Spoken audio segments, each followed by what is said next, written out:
Hey Regine, how are you? Hey, Yati, I'm fine, thanks. Thanks for inviting me. Yeah, of course, of course. First of all, welcome to my Mindspark podcast, and I have been like waiting to have you on my channel, on my episode, because you have so much of experience and coming from a different country, of course, like Germany, and you must have faced so many things, and it's so interesting to hear. From people, from like your stories, it's really very interesting for me and motivating as well. So thank you for agreeing. And I know you're such a busy person. You have a tight schedule, but thank you so much for agreeing and welcome to the podcast. Thank you so much. That is very flattering. It's also interesting that you say that you think it must have been such a shock. I mean, we will get into it, but I mean, most people consider Germany and Sweden quite similar. Actually, they are actually quite different also in a lot of things, but I think we are still maybe more similar than other countries. But yeah, exciting to be here. Thank you. Yeah.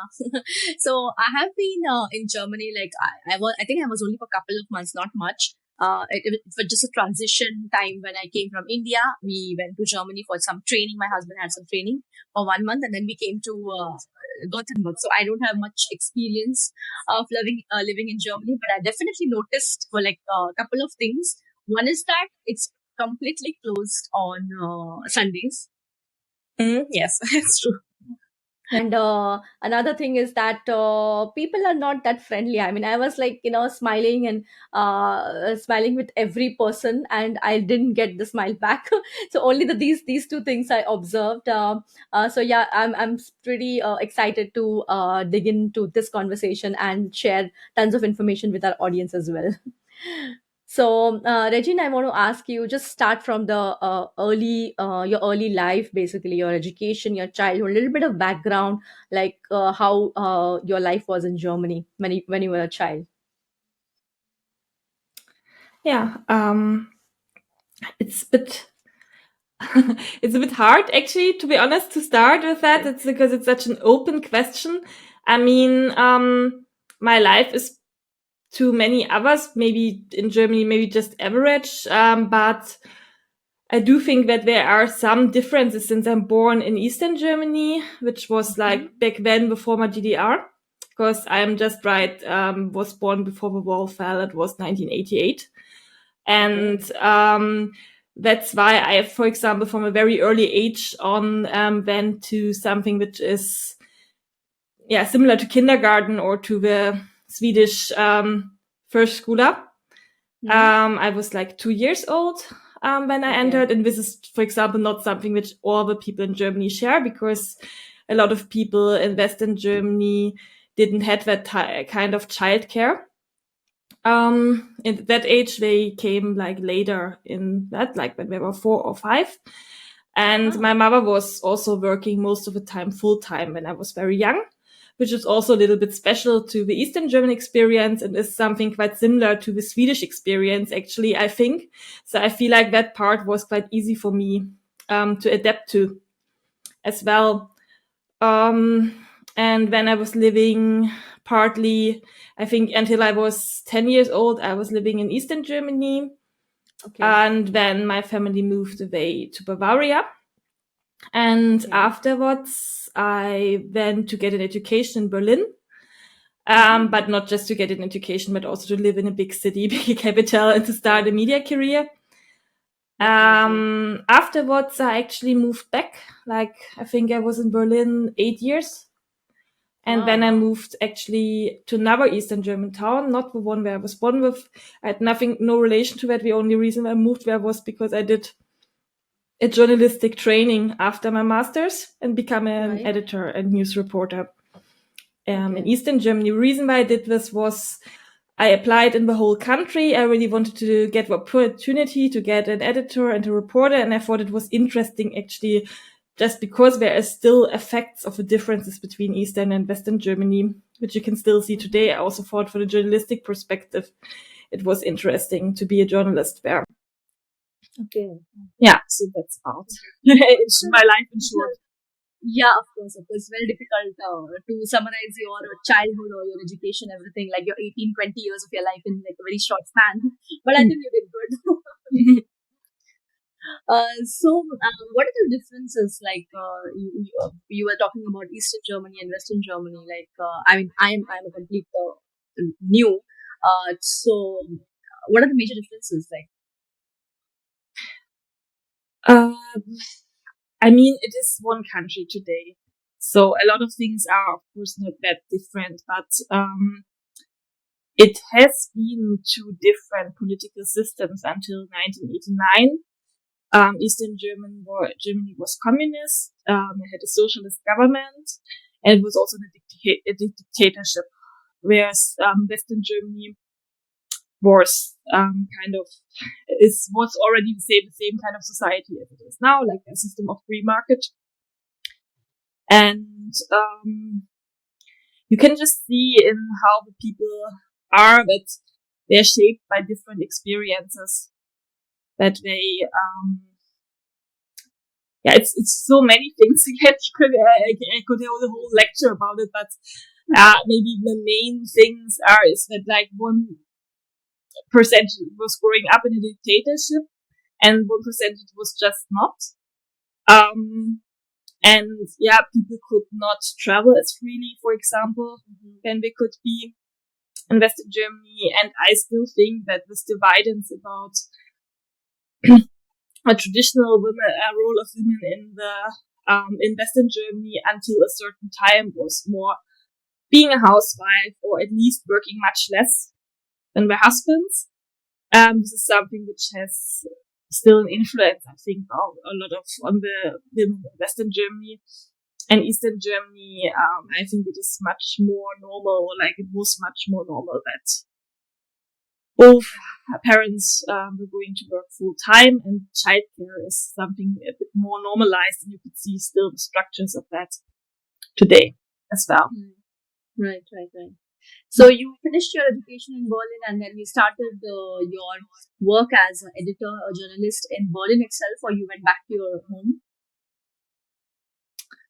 Sorry, I didn't get the last thing that you said. No problem. I said, after your studies, when your studies were over, did you work as a journalist in Berlin, or you went back to your home and you started working as editor or journalist? Neither nor. I was going to another town in Eastern Germany, but not close to my home at all. It was because I was saying that because a lot of people, when I'm saying like after Berlin, I did my traineeship and my first real job somehow as a journalist, that I did that in Eastern Germany. We assume that it's because I wanted to go home, but it had actually nothing to do with that because it's a different part. It was just that I was very interested in the structures and got this opportunity there. Right. So what inspired you to come to Sweden, and when did you come to Sweden? I came to Sweden like permanently 4 years ago. And it was because of my boyfriend, mainly actually because we've been dating or like being together since 10 years. Last year, like in 2013, we have met. And we had been doing a long distance relationship between 2013 and 2019. And I basically grew tired of it.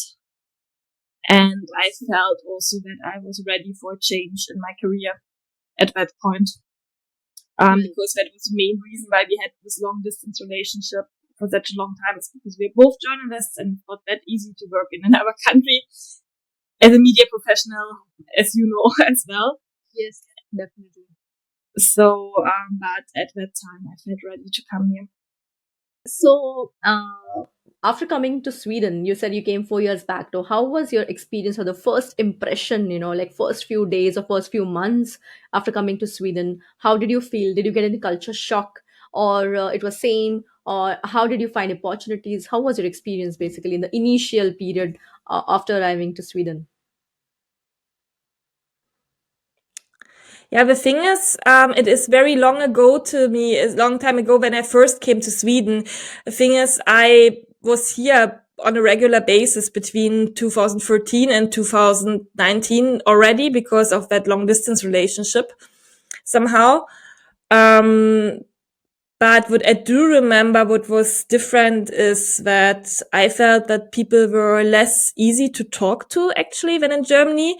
And I think that's the interesting thing, because I know that a lot of people from other countries would also consider Germans as a bit cold and not that easy to talk to actually.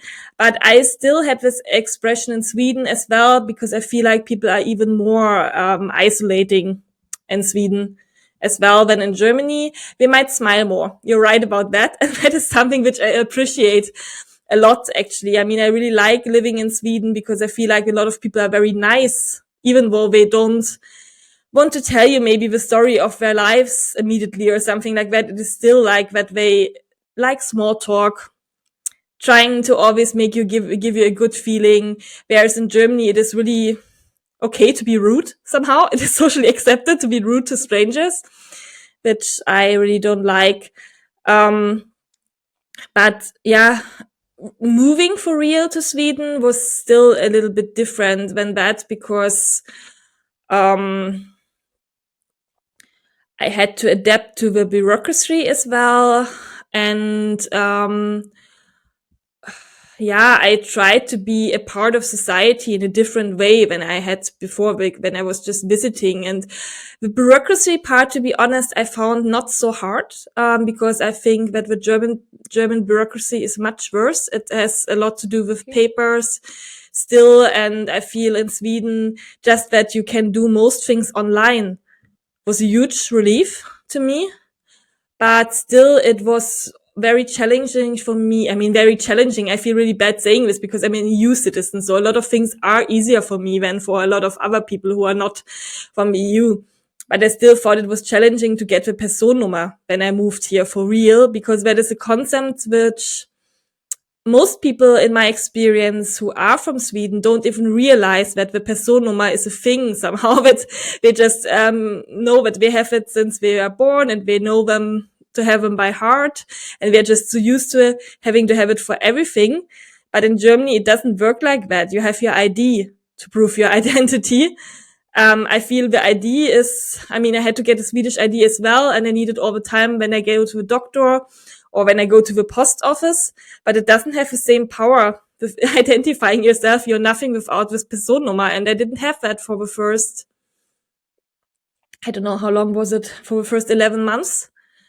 I didn't Wow. had it. Yeah. I still was very lucky, because I still was able to finish SFE just when I moved here somehow. And I heard that some other people couldn't start it because we didn't have the Personnummer from the beginning, but I was getting something not permanent with Samhällsnummer, or what is it called. So I was still being able to start SFE, which I feel was a good decision, actually, because I came right when the pandemic started. Actually, I moved in December 2019, but in the middle end of December, and then basically in the beginning of 2020, the pandemic was started, and my original plan, getting some non-professional job, which had nothing to do with my educational experience, but just getting a job and learning Swedish at the same time, this didn't work out because of the pandemic. And so I Right. kind of focused first full on Swedish, and then later on starting my freelance business. Mm-hmm. So is it like a little easy because you already know German, so it's easy for you to learn Swedish? It is, I'm sure it is easier for me than for people from other languages, because most of my strategy when learning Swedish was actually taking the words which are similar to German, and I sometimes could even guess some things. I mean, when I was like the other way around, when you read a Swedish text as a German native speaker, you can quite easily guess what it means. Actually, it's not that it's still a very another language. It's not that you can just learn it by seeing or by hearing it. But I still think if you put in some work, it will be quite easy for most native speakers actually to learn it. I do have some Okay. friends anyway who live here longer than me and have were Swedish. But I don't think it has so much to do with their abilities, but often with the fact that some people, out of circumstances or because they want to surround themselves mostly with international people and speak English most of the time. And when it's becomes kind of a barrier to start to talk Swedish. And I did exactly the opposite of that. I actually even forced myself not to talk English at all the first year when I moved here. I have the advantage though that my sambo, the boyfriend who I live with, is Swedish, but he is fluent in German as well. So Wow. that's why it was quite easy for us to talk only German and Swedish with each other. And he could also get some things which were not super correct because he knows German and knew what I meant. But as an effect, my English got worse actually because I just now started to work in an international environment again, talking a bit more English again. But for a long time, I, out of choice, didn't talk English at all, but just Swedish. And I think this is maybe a tip which I would anyway give to everyone moving here. Force yourself to just talk Swedish anyway, even if you do mistakes like at shops. For example, if you buy something, it will happen. It happened to me a lot that the shop owner immediately switched to English when we heard that I had an accent or was just not that good. And then I just completely ignored it, and just was keep going on in Swedish. And it's very awkward in the beginning. But after a time, it really, really helps you to get over this shame you might feel sometimes by not being perfect. Just should not be afraid to be a fool, to make a fool out of yourself somehow. But yeah, do it in the beginning. And then after a while, you will feel the strength because you're the one who mastered a new language. So it's actually speaking Right. for you that you're trying this, not against you. Yeah. Yeah, it's so true, so true. I mean, I think that is a reason, especially for people like us who I have done like dual masters, and you always have that fear or that thing that you need to completely study the language and then start speaking. So that is, I think, a mental block, kind of a barrier that you keep on thinking about yourself, and you don't want to make a mistake, and then you end up not talking in Swedish. So, Regine, after so you learned Swedish in a year, you said, and then did you start working? Did you get a job, or did you start your freelance business? Like, what was the like timeline?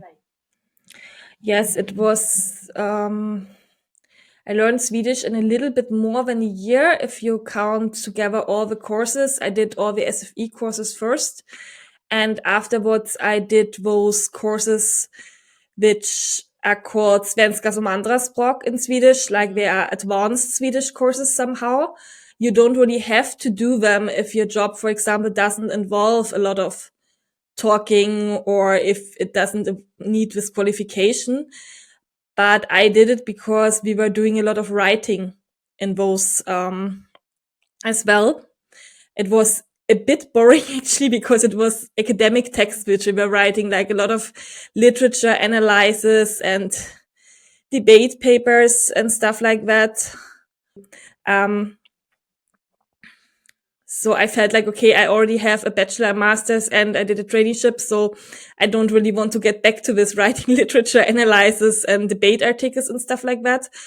But at the same time, it was really giving me a training in writing, which I, to be honest, wouldn't have get otherwise. I mean, some people might be so disciplined that they would just write something for themselves and give it to their friends or their partners and let them correct it. But I knew that I wouldn't have worked in that way. I'm actually a person who works quite good in a school context. I sometimes think it was good for me to have the motivation by getting marks, and stuff like that.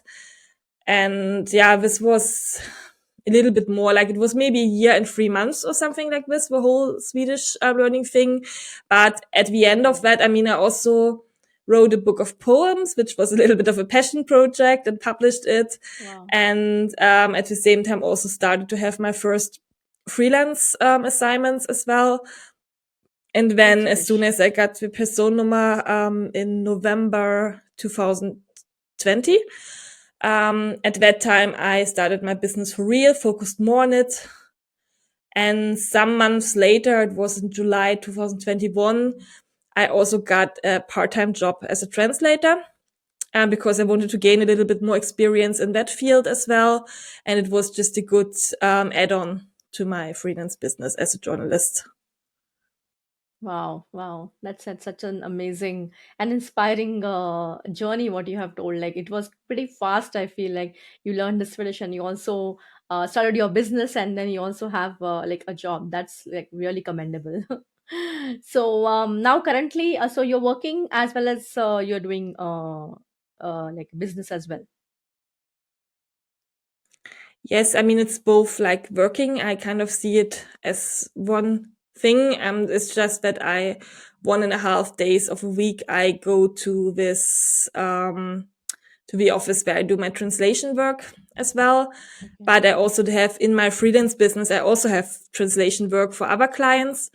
But my main focus is still journalism. So I write for different media, a lot in Germany as well. But I have been writing for the Göteborg Posten in Swedish Mhm. as well. And yeah, do some radio stuff as well. Mostly for German media. I did TV for the first times, a couple of times last year for the first time. And together with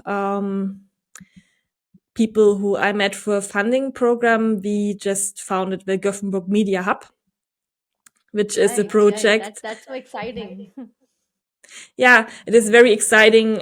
We are 7 members, and we would like to network better. I give also media professionals from other countries the opportunity to network a bit better, and also want to do cross-border journalism.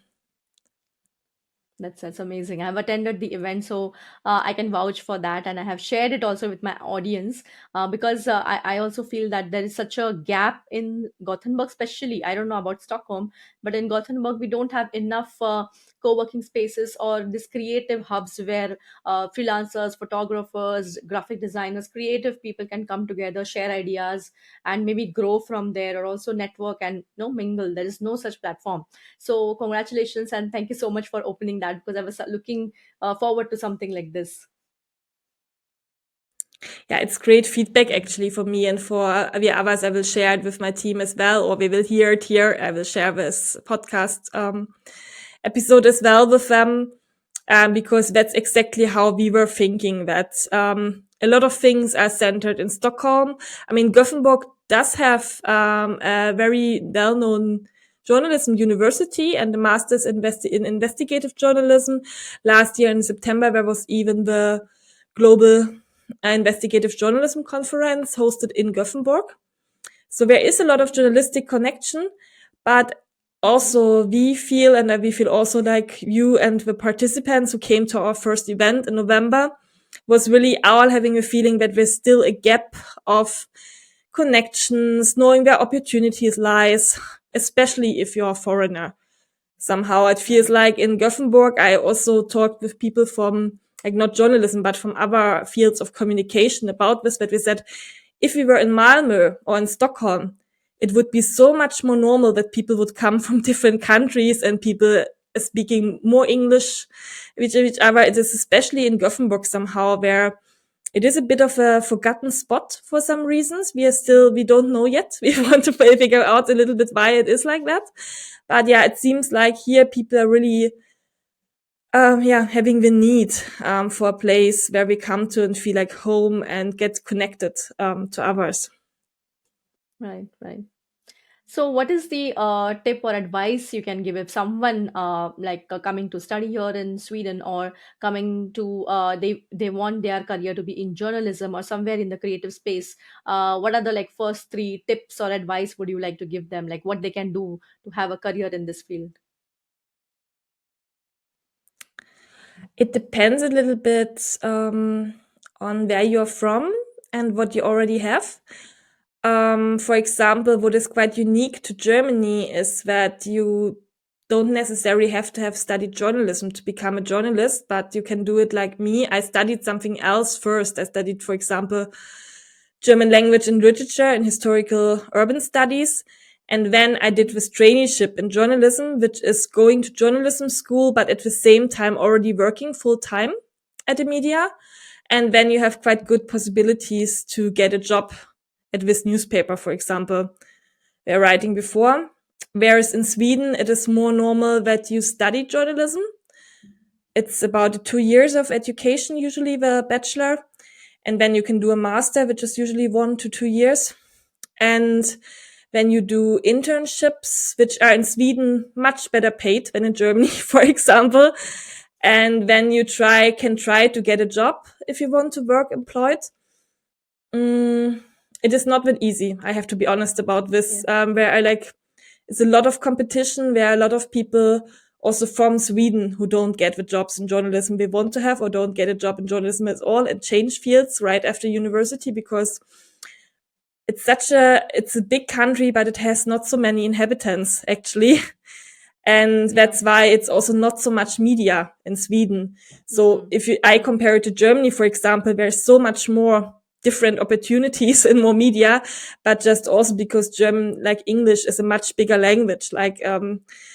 Media in Germany is not just covering Germany, but it's also can be seen or heard or read in Austria or Switzerland or Luxembourg. And that is a little bit the disadvantage in Swedish, that it's not so, it is just such a small language. But the thing is, what I saw as an advantage after a while is when you learn Swedish, you also have a very easy time understanding Norwegian and Danish, actually. At least you can do research in those languages because they are very, very similar. So my strategy was that it opened the Nordics to me. So a lot of things are a bit about branding as well. I branded myself as a German journalist in the Nordics. And so you have opportunity to not just write about Sweden, but also about Norway and Denmark, for example, for German media. So if someone comes from another country, I would give them advice, try first in your home country. It's the best thing if you already have contacts in your own country before you move. That was for me, for example, a bit tricky because I did work at just one newspaper before I moved here.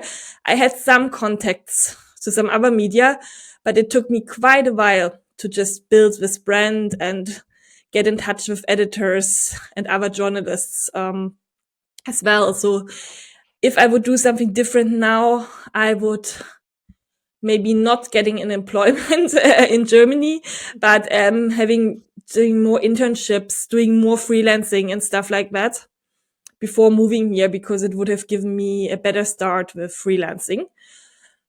But on the other side, I think it was also, it is a huge advantage for me that I already had the work experience actually before I moved here.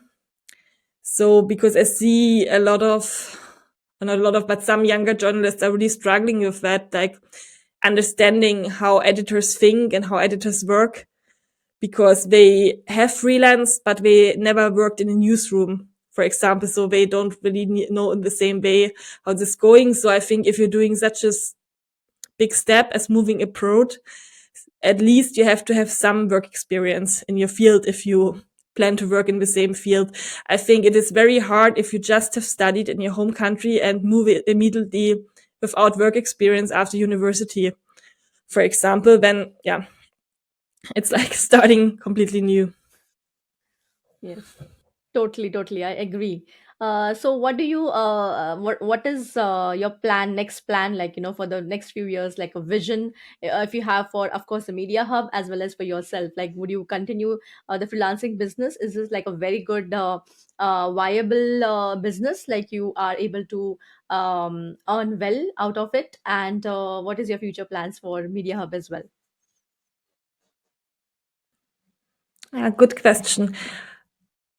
I am able to make enough money for a living with my own business now, and I'm quite proud of that. But I don't want to work in the way I work now forever, because right now I'm writing a lot, for example, like I'm writing journalistic texts, but I'm also writing a lot of copywriting texts and a lot of translations. And writing is just something whoever has done writing professionally knows it's actually not a job which is ideal to do 8 to 10 hours a day. Your brain gets tired of it after a while. So that's why in the Gothenburg Media Hub, for example, I took on the role as the journalism lead, because I think it is actually a good thing to split up a little bit between coordinating, organizing, and leading, and doing kind of the groundwork. And I also think it's a good thing that I started to do radio and TV now as well, because it's also a good thing to change things up a little bit. And print is not the future. We all know that everything is online. More and more people like to listen to information, like to see things. I will always have a soft spot for writing. Actually, I don't want to lose it. I always want to write, especially long pieces. But hopefully, like my vision for the next 5 years is that I will be in a position with more responsibilities, giving others also more as well. Sorry, also was Swedish, giving others as well more possibilities to do journalism. And yeah, my vision is actually also to diversify the Swedish media landscape a little bit as well, because I think it gives value that people from other countries come here and write from their own perspective. Of course, journalism is also neutral, and I know that in Sweden people are even more strict than in other countries when it comes to not mixing any kind of opinion with pure objective journalism. But I think, or I'm pretty sure that we all have a different lens, how we look at things. So the lens of someone born in Sweden, having a personnummer, being blonde. I mean, not all Swedes are blonde, like I'm talking in a very stereotypical way right now, but like looking exactly like everyone else. You just have a different life than someone who comes here, who has to, learn a lot of things about the culture, has to learn about a lot about this unspoken rules, which Sweden also have, which is something which, for example, also you asked earlier about my first experiences when I came here, but this is also something which I still struggle and learn a lot, that in most other countries, including Germany, people say much more direct what they mean and what they want. And in Sweden, you feel a lot like you have to tiptoe around people. And yeah, these are things which you just can't know when you come here. And of course, there are very empathetic people who get this and also can write about this. But there's also a lot of people who have a blind spot for things like that. And that's why I think that people from other countries also have valuable perspective on journalism. Definitely. Yes, definitely. I agree. I agree to whatever you're saying, and it's very difficult to gauge or to understand Swedish people. What are they trying to say? Because same like you said in Germany, in India, so we are pretty straightforward. Even though we might be loud and we might, maybe curse or speak loudly, but at least you get the point. You don't have to wait and imagine what this other person has in his heart. Usually we just speak openly. So that is what is missing here, even while going for interviews or for job interviews or other things, places also. You are left wondering like what are they trying to say, or what will happen next. So it's a little difficult, but of course over the years living here, you learn stuff, you understand to understand the unspoken things, and you grow with that. So yes, definitely you have, I mean, spoken so amazingly on these perspective, and it's so great. I have been following you, and we have been in touch like almost, yeah, similar time when you came. And yeah, I have seen you growing, and now you're also getting a new member in the family, so congratulations for that. So how are you planning your like way around and your schedule around the new member now? Yeah, that will be interesting. I mean, one thing which I'm really grateful for is that Sweden has quite a good coverage of childcare, actually. But still, this will be available in 1 to 1.5 years. So I will take some time off when I get my kids. It will be not so long, but I will do it in at least 6 months leave, actually. Right. And in that time, I also plan to do no work at all, actually. Want to concentrate off this new member of the family. And then also the good thing is that my partner will take the other part of that leave as well. And this is something we didn't have to discuss. This is something which he really wanted to have. I feel like it's actually a shitty thing that in the 21st century, I have to point that out as a good thing, because it actually should be something that should be completely normal. But in Germany, for example, it's not. If you look at the statistics, it is still Yeah. the majority of men takes just 2 months of parental leave, if at all. They often don't take anything, actually. So this responsibility relies completely on the women. So I'm grateful for that it's not at all like this for us. but it still will be, I think, challenging to work in the same way as I do now, because there is someone else who craves attention and Of has to course. take care of, and new things which I have to adapt. Yeah, but I somehow still try to look at it positive. And I Yes, have the yes, advantage that I have definitely. quite a flexible schedule anyway, so I'm sure I will Yes. make it work somehow. Yes, definitely. I totally agree. And same like in India, like there is no parental leave. Like fathers don't take the leave at all, and it's usually the mothers or the other family people's responsibility to take care of the child. But of course, as I'm also grateful and thankful to this Swedish, benefit that you have so much of leave and so many options to be able to spend time with the kid. Because I think this the initial phase is very important for you to spend time with your child, understand and give yourself time as well to settle down and to relax and bond with your baby. So it's very important, I feel. And yeah, congratulations. I hope you have an amazing healthy baby, and you enjoy the time. And freelancing, I think that is one advantage I like about freelancing. It gives you a lot of freedom. Of course there is work, but if you decide to take a step back, you can also do that, and you can take a call on that. Yeah, that's right. At So, the same time, yeah, sorry, at the same time, just one go more on, go thing. I think it is also sometimes on Instagram and everywhere, I think freelancing is also a little bit idealized, that it gives you so much on. freedom and that you have such a nice lifestyle. And sometimes, to be honest, in the last weeks of being highly pregnant, I sometimes wouldn't have wished anything more than just having a normal employment where people around me would maybe just think, okay, she's pregnant, so she maybe doesn't have to do so much right now. But since as a freelancer, you're also responsible for a lot of things by yourself. If you won't do it, nobody else will do it.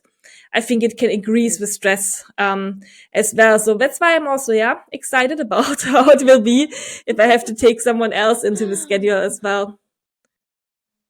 Yeah, definitely, definitely, I agree. It is a lot because when you're freelancing, it's just not you're doing your work, but you're wearing like 10 different hats. You have to do your taxes, you have to do your, you have to take care of a team, and then you also have to find clients, and also you have to delegate. Like this, it's so much of things going on that sometimes days you're just sitting with your in front of the laptop with in pajamas, and you're like, oh, going crazy and pulling your hair. So I can totally understand.